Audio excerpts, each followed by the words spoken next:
A stiff is a tramp. It was once my fortune to travel a few weeks with a push that numbered 2,000. This was known as Kelly's Army. Across the wild and woolly West, clear from California, General Kelly and his heroes had captured trains.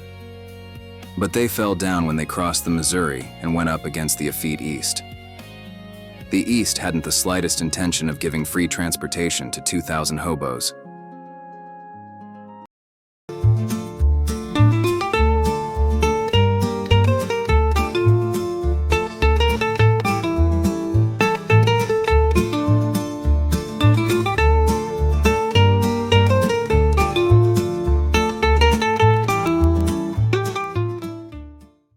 It wasn't until Kelly's industrial army crossed the Missouri that it began to walk, and after that, it never rode again. It cost the railroads slathers of money, but they were acting on principle, and they won. Dexter, Van Meter, Boonville, Commerce, Valley Junction, how the names of the towns come back to me as I con the map and trace our route through the fat Iowa country. And the hospitable Iowa farmer folk. They turned out with their wagons and carried our baggage, gave us hot lunches at noon by the wayside. Mayors of comfortable little towns made speeches of welcome and hastened us on our way. Deputations of little girls and maidens came out to meet us, and the good citizens turned out by hundreds, locked arms, and marched with us down their main streets. It was circus day when we came to town, and every day was circus day, for there were many towns. In the evenings, our camps were invaded by whole populations. Every company had its campfire, and around each fire something was doing. The cooks in my company, Company L, were song and dance artists, and contributed most of our entertainment. In another part of the encampment, the Glee Club would be singing.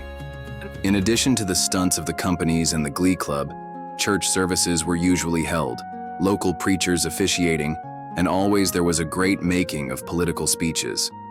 All these things ran neck and neck. It was a full-blown midway.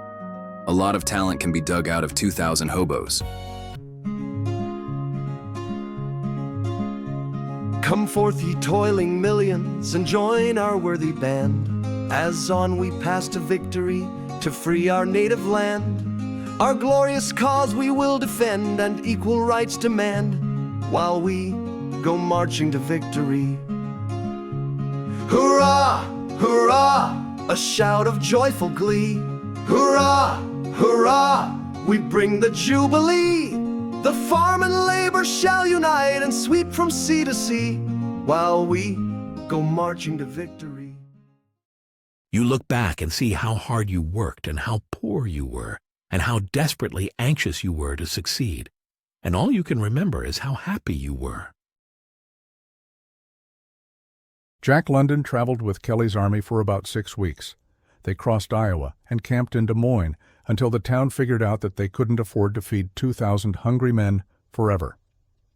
Des Moines took up a collection and bought them lumber, from which they made boats.